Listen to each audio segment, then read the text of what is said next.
Alan Newcastle sits alone watching YouTube videos on his computer when suddenly he hears an all-too-familiar cry for help. There is no expectation of privacy in public. There's no need to fear. Hezokai is here.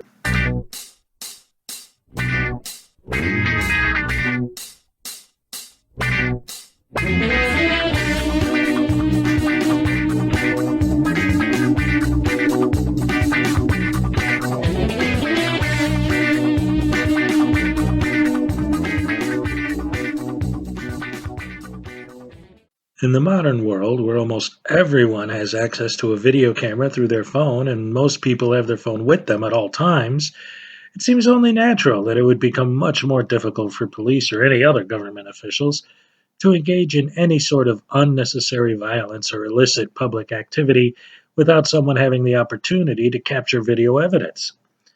The desire to capture such activity on video and thus to create greater government accountability is prominent among the fundamental philosophies of the First Amendment audit.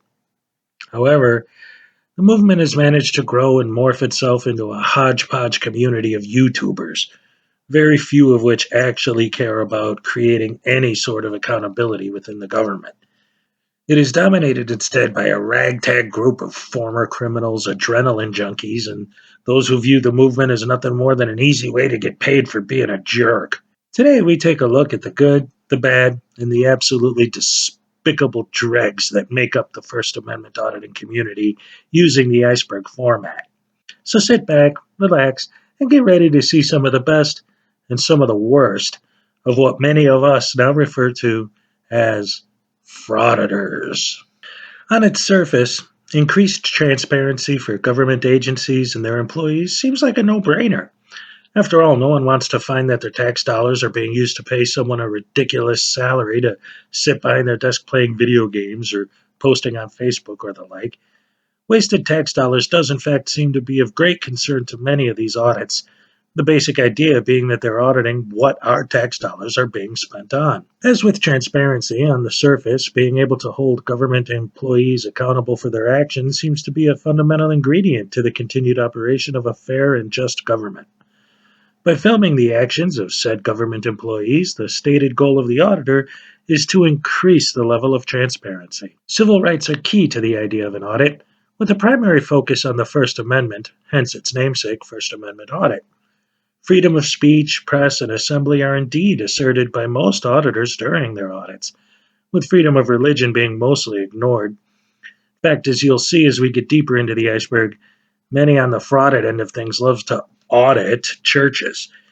The foremost among these rights is freedom of the press. It's the freedom of the press coupled with freedom of speech that has allowed the auditing community to flourish, and which has allowed the deepest, most dreadful sections of the iceberg to exist. In order to invoke their First Amendment right to free press, auditors will always insist that they're independent journalists working on a story. Although this is almost never true, there are indeed several legitimate independent journalists engaged in the First Amendment audit. This is LLN NYC. And although this young man is in no way associated with the First Amendment auditing community, I'd like to start by showing some clips from his channel to illustrate how a legitimate independent journalist differs from an auditor.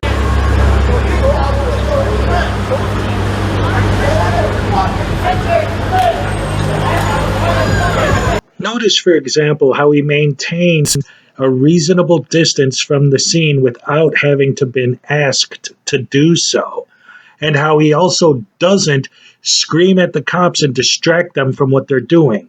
And now he's about to zoom in using his zoom lens, not by physically moving closer to the scene.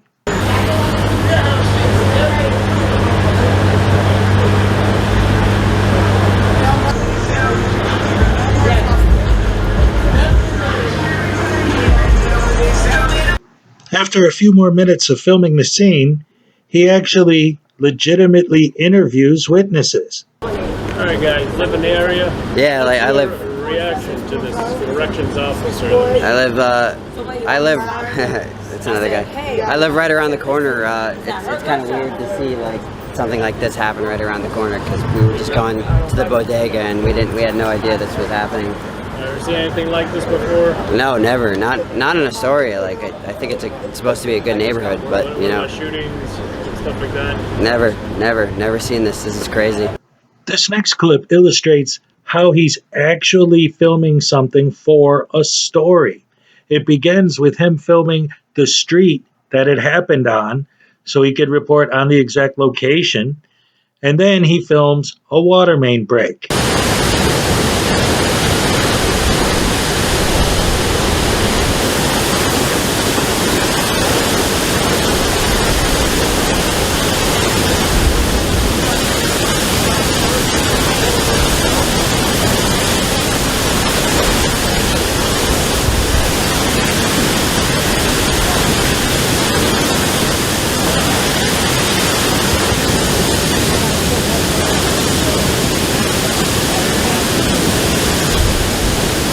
Alright, so now he goes out for a few more minutes, getting some more footage of the water main leaking, and it might seem like, okay, so how's this guy supposed to be a legitimate journalist versus what the auditors do other than he's just standing there filming stuff?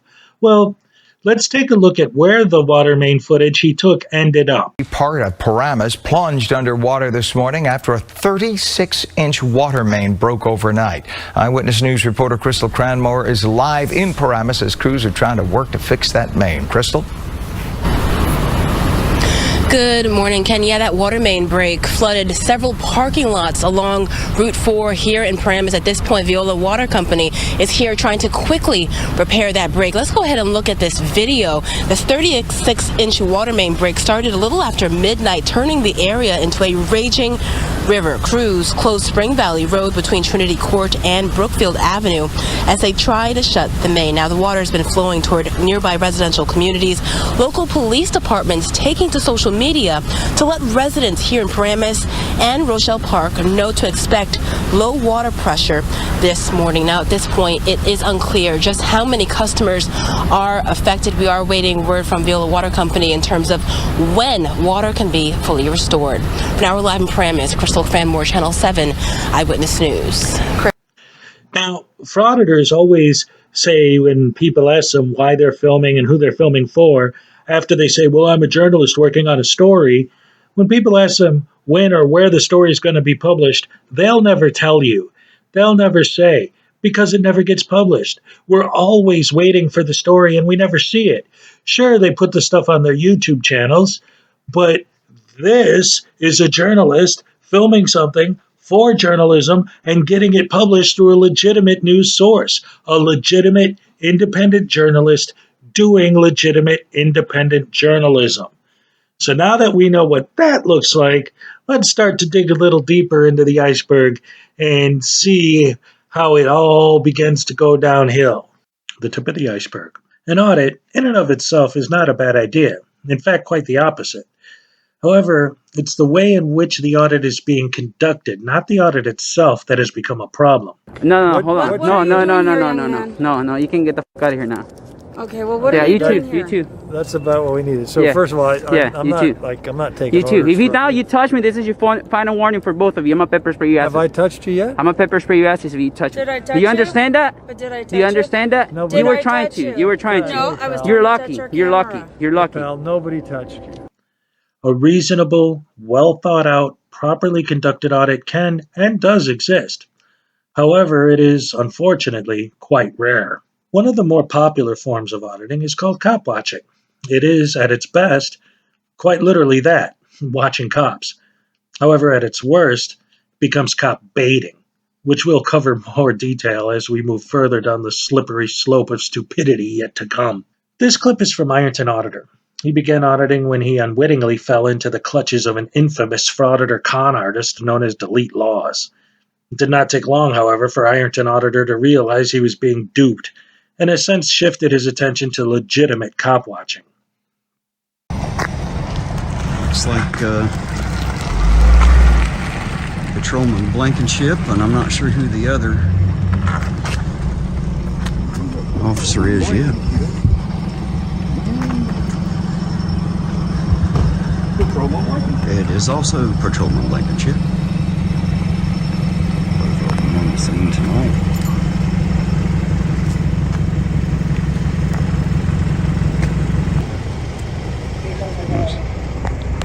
Try to stay off the personal information here. If I can keep it burning down here.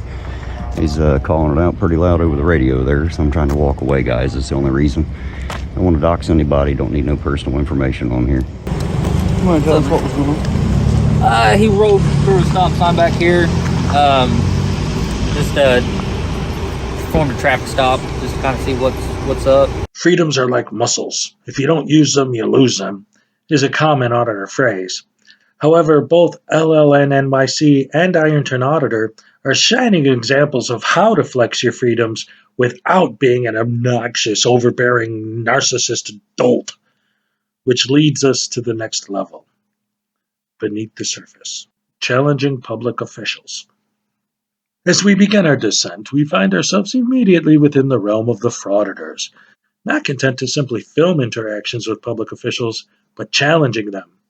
Challenging their authority, challenging their knowledge, challenging their ability to complete simple tasks, and insisting that because they have chosen a career in public service, they must now kowtow to the person with the camera's demands right away, following their directives to the letter, and never in any way even hinting at the fact that they may feel uncomfortable being recorded. Any discussion at all about policy, protocol, or procedure is instantly shut down as incorrect and or irrelevant. Such dialogue is often followed by a barrage of insults, threats of lawsuits, and insisting on supervisors taking disciplinary action against the hapless employee. Yes. Stop being silly. I came for public records. Can you please fulfill it? I'm sorry? I need public records.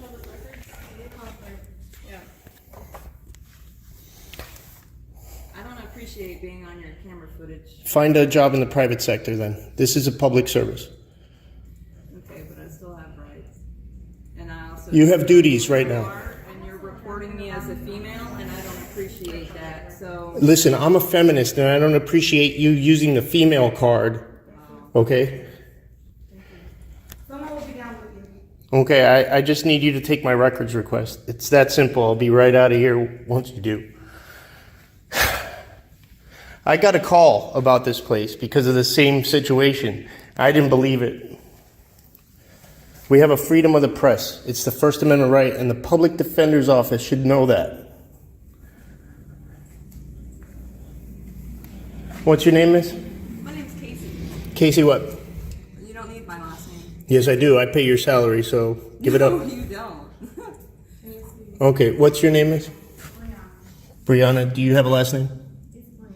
That's my first name. You don't want to give me your last name either? Okay. You don't have to provide that information. Yeah, you do. No. It's public record. You work on the government dime, and that's one of the things I'm going to request, is everybody's name and salary. How much you're getting paid to be so rude to us, we the people. I didn't come in here with that attitude.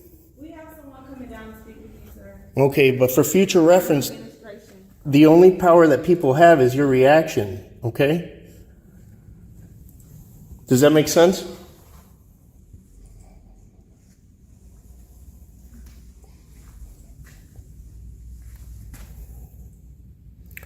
I have 2 easy records requests.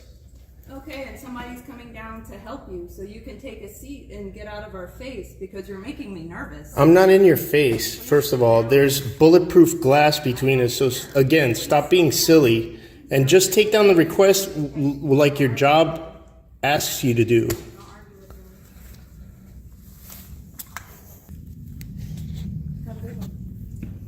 You too. Do better. Oh, I do great at my job. I appreciate you, though. Thank you. No, you failed today. No, I didn't. You got the help you needed. So From him. You failed to just take my request like I originally asked. Unlike cop watching, which is, again, literally watching police interactions with the public, cop baiting is about eliciting a negative reaction from the police. In fact, many frauditors will engage with police when they're not even involved in any interaction at all. approaching the officer while sitting in a squad car or walking a beat.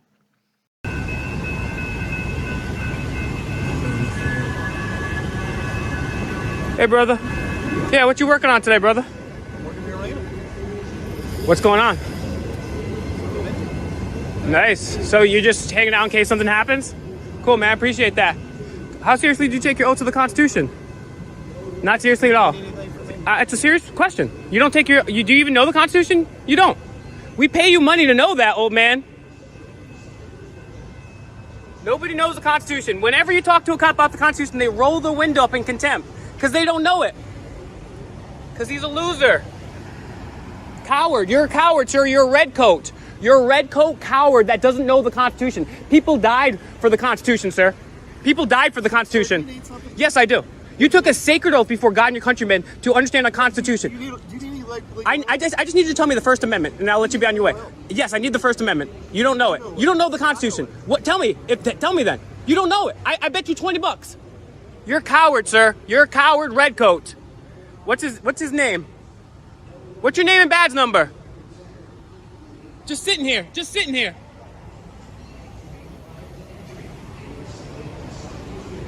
Coward. 5448. He's just chilling. He's just chilling. Pre-crime. Coward. You're a coward redcoat. And just in case that isn't enough to convince you, check this guy out who actually tells the truth. All right, what do you do after you bait the cops? All right, it just doesn't end right there. You still have them. You're still in that situation. So you got to make the most of it. All right. If you have just one cop, get them to call more. It's not that hard. I've done it many times where one shows up and then they have to get like 5 others. It's amazing. And they arrive pretty quickly too, the backup. And in a way, it's kind of a refreshing feeling to think that you're drawing their attention away from actual real crimes that could have been occurring at that time. It's kind of a refreshing feeling to think that you're drawing their attention away from actual real crimes that could have been occurring at that time.